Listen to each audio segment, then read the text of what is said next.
Hi friends, నేను మీ Jafar. Welcome back to Jafar education. ఈరోజు ప్రధాన దినపత్రికలో వచ్చినటువంటి విద్యా ఉద్యోగ సమాచారానికి సంబంధించినటువంటి అప్డేట్స్ని అయితే మనం వన్ బై వన్ అయితే తెలుసుకునే ప్రయత్నం అయితే చేద్దాము. వాటికంటే ముందు ఇక్కడ ఒక విషయాన్ని అయితే మనం గమనించే ప్రయత్నం అయితే చేద్దాం మిత్రమా.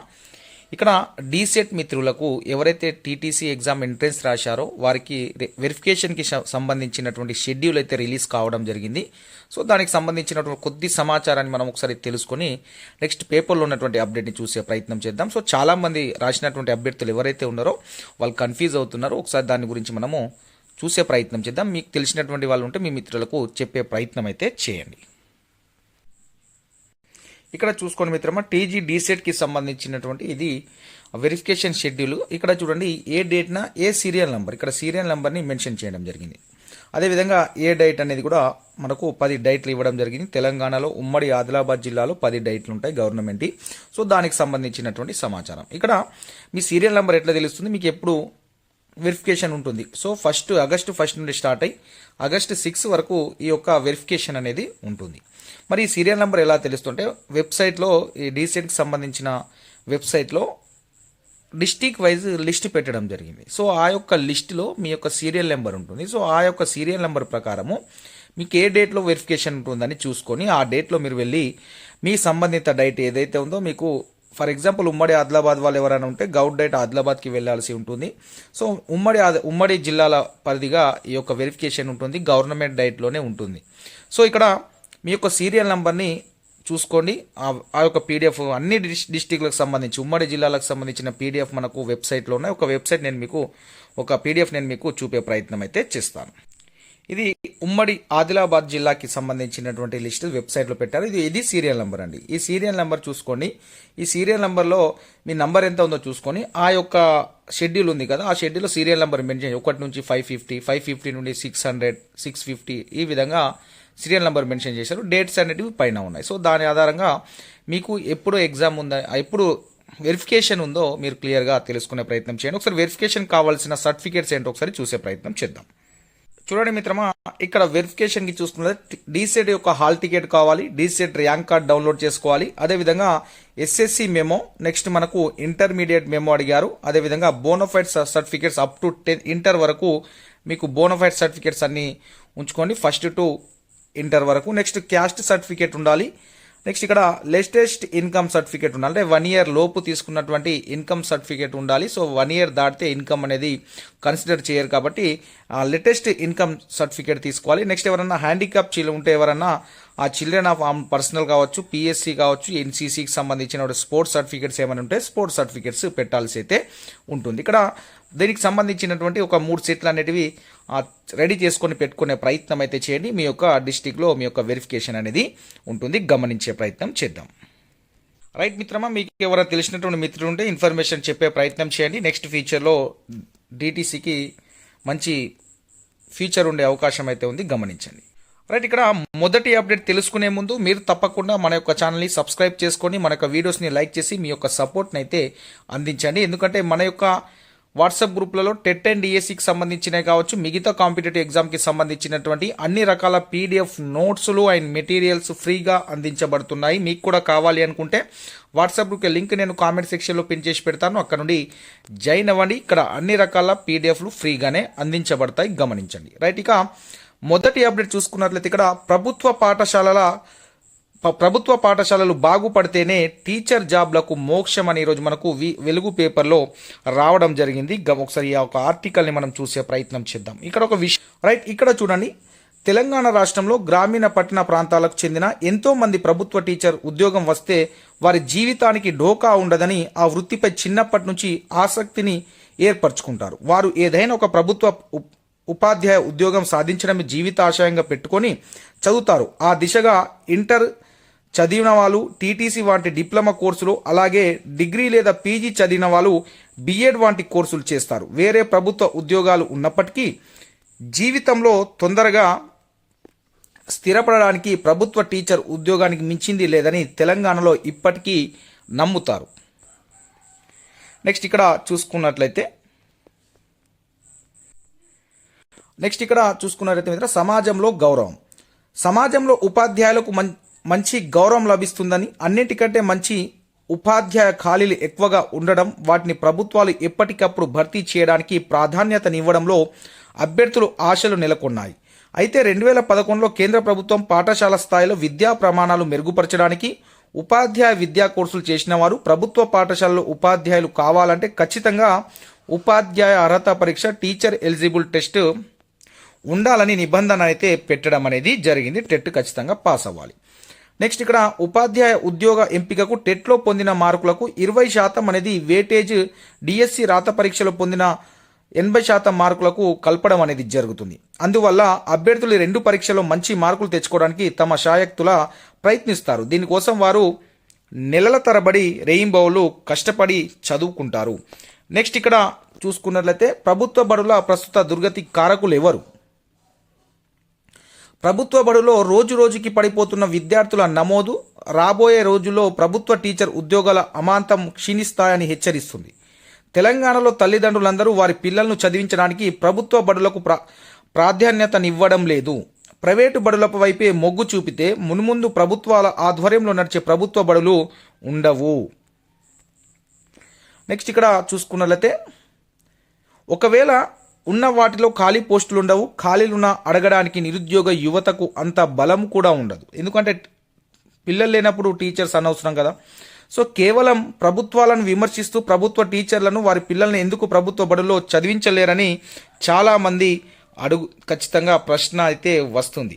సో ఇక్కడ ఒక విషయాన్ని గమనించినట్లయితే మన సమాజంలో మనతో పాటు మనకు తెలిసిన వాళ్ళు ఎంతోమంది మన పిల్లలను ఆ పాఠశాలలో చేర్పించామని ఒక్కసారి ఆత్మవిమర్శ చేసుకోవాలంటే ఆ ప్రైవేట్ స్కూల్లో చేర్పించమని మనం చాలామందికి సజెషన్ చేస్తామనేది రాసినటువంటి వ్యక్తి యొక్క ఉద్దేశం. రైట్. ఇక్కడ అంతెందుకు ప్రభుత్వ టీచర్ ఉద్యోగానికి అప్లై చేసిన వారిలో ఎంతమంది వారి పిల్లలను గవర్నమెంట్ స్కూళ్లకు పంపిస్తున్నారు? అలా అడిగితే స్కూల్ ఎంపిక అనేది పూర్తిగా మా వ్యక్తిగతమని, మా స్వేచ్ఛ అని, మా ఇష్టమని అంటారు. రైట్. ఇక్కడ ఒక ప్రభుత్వ టీచర్ కావచ్చు, ప్రభుత్వ ఎంప్లాయీస్ అయితే ఎవరైతే ఉన్నారో వారి పిల్లల్ని గవర్నమెంట్ స్కూల్లో పంపిస్తే అప్పుడు ఆటోమేటిక్గా ప్రమాణాలు కూడా పెరిగే అవకాశం ఉంటుంది. ఇక్కడ ఒక విషయం ఏంటంటే గవర్నమెంట్ స్కూళ్ళలో టైం టు టైం రిక్రూట్మెంట్ జరగాలి. టైం టు టైం అన్ని కనీస అవసరాలు కల్పించబడితే, సో ఒక విషయాన్ని మనం ఇంతకుముందే బడులు ఎక్కువ ఉపాధ్యాయులు తక్కువ అని ఒక ఆర్టికల్ని మనం చదువుకున్నాం. సో అక్కడ ప్రైవేట్ స్కూల్లో టీచర్స్ అని 3 రేట్లు ఎక్కువ ఉంటే ప్రభుత్వ స్కూళ్ళలో 3 రేట్లు తక్కువ టీచర్స్ అనేది ఉంటారు. సో ముఖ్యంగా ఏంటంటే స్కూళ్ళలో టీచర్స్ లేనప్పుడు పిల్లలు పక్క స్కూల్కి వెళ్ళడం అనేది కామన్గా జరుగుతుంది. సో ఇక్కడ విషయాన్ని గమనించిన మొత్తం ప్రభుత్వ ఉపాధ్యాయులను తప్పు పట్టలేము, అలా అని మొత్తం గవర్నమెంట్ని కూడా తప్పు పట్టలేము. అంటే అక్కడ పరిస్థితులకు అనుగుణంగా ఆ విధంగా నడుస్తూ ఉంటుంది. కాబట్టి ముఖ్యంగా గవర్నమెంట్ ప్రతి స్కూల్లో టీచర్స్ని సఫిషియెంట్ స్టాఫ్ని ఇచ్చేసి అప్పుడు కరెక్ట్గా ఖచ్చితంగా ఎన్రోల్మెంట్ అప్పుడు కమిట్మెంట్ తోటి జరిగే అవకాశం ఉంటుంది. ఇక ఇక్కడ చూసుకున్నట్లయితే పిల్లలు ఖచ్చితంగా ప్రభుత్వ ఎంప్లాయ్మెంట్స్ అయితే ఎవరైతే ఉన్నారో టీచర్స్తో పాటు మిగతా డిపార్ట్మెంట్స్, ఫస్ట్ టీచర్స్ ఎవరైతే ఉన్నారో వారి పిల్లల్ని వారి గవర్నమెంట్ స్కూల్లో జాయిన్ చేయించడం వల్ల మిగతా వాళ్ళకి రోల్ మోడల్గా ఉంటారు, మిగతా వారికి మోటివేట్గా ఉంటారు, వాళ్ళ మీద వాళ్ళకి నమ్మకం ఉన్నట్టు అవుతుంది. సో అలా కాకుండా వీరే ప్రైవేట్ స్కూల్లో పంపిస్తున్నారంటే మిగతా పేరెంట్స్ కూడా అంటే వీళ్ళే పంపిస్తున్నారంటే మనం ఎందుకు పంపించకూడదు అని అనుకుంటారు.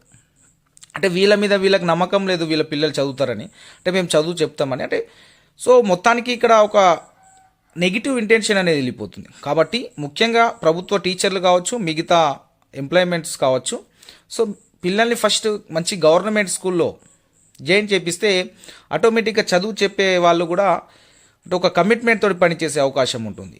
సో మనం అడిగే అవకాశం ఉంటుంది. సో దానివల్ల ఏమవుతుందంటే ఆటోమేటిక్గా ఎన్రోల్మెంట్ అనేది పెరిగే అవకాశం ఉంది. సో దీన్ని ఖచ్చితంగా పరిశీలించాల్సిన అవసరం అయితే ఉంది. గవర్నమెంట్ టీచర్స్, గవర్నమెంట్ ఎంప్లాయ్మెంట్స్ అయితే ఎవరైతే ఉన్నారో దాంతోపాటు మిగతా పాలిటిక్స్లో ఉన్న వాటి పిల్లలు కూడా కావచ్చు, వాళ్ళందరినీ కూడా గవర్నమెంట్ స్కూల్లో జాయిన్ చేయించి తద్వారా సమాజం అందరికీ ఒక రోల్ మోడల్గా నిలిస్తే ఖచ్చితంగా మన యొక్క గవర్నమెంట్ స్కూళ్ళలో స్ట్రెంత్ అనేది, ఎన్రోల్మెంట్ అనేది తప్పకుండా పెరుగుతుంది. ఇక్కడ ఒక విషయాన్ని గమనించండి మిత్రమా, మేము కూడా ఫస్ట్ విద్యా వాలంటీర్ చేసాం, తర్వాత గవర్నమెంట్ జాబ్ వచ్చింది. విద్యా వాలంటీర్ చేసినప్పుడు కూడా మేము స్ట్రెంత్ ఎన్రోల్మెంట్ని పెంచడం జరిగింది. మేము ఒక 3 to 4 మెంబర్స్ మేము ఫ్రెండ్స్ ఉండే, సో అందరం ఒకే దగ్గర పనిచేస్తుండే. దాదాపుగా 50 ఉన్నటువంటి స్ట్రెంత్ 150కి చేర్చడం జరిగింది. అదేవిధంగా ప్రజెంట్ ఉన్నటువంటి ఒక స్కూళ్ళలో మేము పనిచేస్తున్న స్కూళ్ళలో కూడా అంటే ఆ యొక్క విలేజ్ని బట్టి ఆ యొక్క విలేజ్లో ఎంతమంది ఉంటే అంతమందిని ప్రభుత్వ స్కూల్కే వచ్చే విధంగా మోటివేట్ చేసి స్కూల్లోకే వచ్చే విధంగా మేము 4 మెంబర్స్ వేరు స్కూళ్ళలో గవర్నమెంట్ జాబ్ వచ్చిన సో మా యొక్క కమిట్మెంట్ అనేది అదే విధంగా నడుస్తుంది. అంటే నేను ఎందుకు చెప్తున్నానంటే సందర్భం వచ్చిందని చెప్తున్నాను. రైట్, ఇక్కడ ఒక విషయాన్ని గమనించండి. ఇక్కడ ఉన్నటువంటి ముఖ్యంగా ఈ బయట అయితే చాలామంది లేవనెత్తారు, టీచర్స్ ఎందుకు ప్రైవేట్ స్కూల్లో చదివిస్తున్నారు గవర్నమెంట్ టీచర్స్. కాబట్టి గవర్నమెంట్ టీచర్స్ కూడా ప్రభుత్వ స్కూళ్ళలో పిల్లల్ని చదివిస్తే చాలా బెటర్గా ఉంటుంది. అది దాంతో నేను కూడా ఏకీభవిస్తాను. రైట్, ఇక నెక్స్ట్ ఇక్కడ మనము నెక్స్ట్ పాయింట్ ఇక్కడ చూసుకునే ప్రయత్నం అయితే చేద్దాం. ఇది మనకు డాక్టర్ శ్రీరాములు గోసికొండ అసిస్టెంట్ ప్రొఫెసర్ గారు రాసినటువంటి ఈ యొక్క ఆర్టికల్. సో చాలా బాగుంది. సో ఫ్యూచర్లో ఖచ్చితంగా ఉండాలంటే అవి కనీసం చేయాల్సిన అవసరం అయితే ఉంది. రైట్, ఇక్కడ చూసుకున్నట్లయితే విద్యా మార్కెట్ వస్తువుగా మారింది. నిరుపేద కుటుంబాల నుంచి వచ్చే పిల్లల కోసం ప్రభుత్వాలు కొన్ని బడులను ఖచ్చితంగా నడపాలి, అది ప్రభుత్వ బాధ్యత కూడా. కానీ కూలీనాలి చేసుకొని పేద నుంచి కోటీశ్వరుల దాకా అందరూ ప్రైవేట్ స్కూల్లోనే పంపిస్తున్నారు. రైట్, దాని ద్వారా ఏమవుతుందంటే ప్రభుత్వ స్కూల్ అనేటివి రాబోయే కాలంలో తగ్గే అవకాశం అనేది ఉంటుంది. రేషనలైజేషన్ పేరిట స్కూల్స్ అనేటివి తగ్గే అవకాశం అయితే కనిపిస్తూ ఉంది. రైట్, నెక్స్ట్ ఇక్కడ అప్డేట్ని చూసుకున్నట్లయితే మిత్రమా, రైట్, రేపు మీరు జాబ్ వచ్చిన తర్వాత కూడా కమిట్మెంట్ తోటి మనం పనిచేద్దాం. జాబ్ వచ్చిన తర్వాత సో మీరు కూడా మా ఎడ్యుకేషన్ డిపార్ట్మెంట్లో భాగం అవుతారు. 11,062 మెంబర్స్ ఫ్యూచర్లో. సో అందరు కమిట్మెంట్ తోటి పని చేయాలనే ఉద్దేశంతో ఈ యొక్క న్యూస్ని నేను చెప్పడం అనేది జరుగుతుంది. సో మనం తప్పకుండా ఎన్రోల్మెంట్ని పెంచి నెక్స్ట్ ఎంప్లాయ్మెంట్ని కల్పించడంలో భాగం కావాలనేది నా యొక్క ఉద్దేశం. నెక్స్ట్ ఇక్కడ చూసుకున్నట్లయితే సమగ్ర శిక్ష ఉద్యోగుల యత్నం చేశారు. అసెంబ్లీ ముట్టడికి సమగ్ర శిక్ష ఉద్యోగుల యత్నం, ఎక్కడికక్కడే అరెస్టులు, ఉద్రిక్తత. తెలుగు విశ్వవిద్యాలయం వద్ద ఆందోళన చేస్తున్న సమగ్ర శిక్ష ఒప్పంద ఉద్యోగులు. సో వీరి యొక్క డిమాండ్స్ నెరవేర్చాలని వీరు నిన్న అసెంబ్లీ ముట్టడికి వెళ్ళడం జరిగింది ఎస్ఎస్ఏ ఉద్యోగులు. ఇక్కడ వీరి యొక్క డిమాండ్స్ ఏంటంటే ముఖ్యంగా వీరికి మినిమం టైం స్కేల్ కల్పించాలి, అదేవిధంగా కేజీబీలో కేర్ టేకర్ ఉద్యోగాలు ఇవ్వాలి, అదేవిధంగా వీళ్ళకు రెగ్యులరేషన్ చేయాలి అనేది వీరి యొక్క డిమాండ్స్. దాంతోపాటు వీరికి హెల్త్ కార్డు, అదేవిధంగా గవర్నమెంట్ ఎంప్లాయీస్కి ఉన్నటువంటి హెల్త్ కార్డు కూడా వీరికి కూడా ఇవ్వాలి అనేది వీరి యొక్క ప్రధానమైన డిమాండ్లుగా ఉన్నాయి. అదేవిధంగా వీరి యొక్క శాలరీస్ కూడా ఇంక్రీజ్ చేయాలనేది వీరి యొక్క ప్రధానమైనటువంటి డిమాండ్లతోటి నిన్న అసెంబ్లీ ముట్టడికి అయితే వెళ్ళడం జరిగింది, గమనించండి. నెక్స్ట్ ఇక్కడ సిడిపిఓ ఈఓ పోస్టులకు పరీక్ష షెడ్యూల్ అయితే నిన్న ఖరారు కావడం జరిగింది. ఒకసారి చూసుకున్నట్లయితే మహిళా శిశు సంక్షేమ శాఖ, అదేవిధంగా శిశు అభివృద్ధి సంక్షేమ అధికారులు, విస్తరణ అధికారులు సంబంధించినటువంటి పోస్టుల భర్తీకి టీఎస్పీఎస్సీ పునఃపరీక్ష షెడ్యూల్ను ప్రకటించింది. ప్రశ్నపత్రాల లీకేజీ కేసు దర్యాప్తులో భాగంగా ప్రత్యేక విచారణ బృందం ఫోరెన్సిక్ నివేదిక ఆధారంగా 2023లో నిర్వహించిన రాత పరీక్షను రద్దు చేసి మళ్ళీ నోటిఫికేషన్ అనేది ఇవ్వడం జరిగింది. సో ఇక్కడ 2025 జనవరి 3-4 తేదీల్లో సిడిపిఓ పరీక్షలు జరిగితే ఈఓ పోస్టులకు జనవరి 6-7 తేదీలో ఆన్లైన్ విధానంలో ఎగ్జామ్స్ అనేటివి జరుగుతాయని మన టీజీపీఎస్సీ కమిషనర్ కార్యదర్శి గారు నవీన్ నికోలస్ గారు తెలపడం జరిగింది. నెక్స్ట్ ఇక్కడ ఓన్లీ ఇది ఆదిలాబాద్ వాళ్ళకు సంబంధించినటువంటిది, ఆదిలాబాద్ జిల్లా వారికి సంబంధించింది మాత్రమే.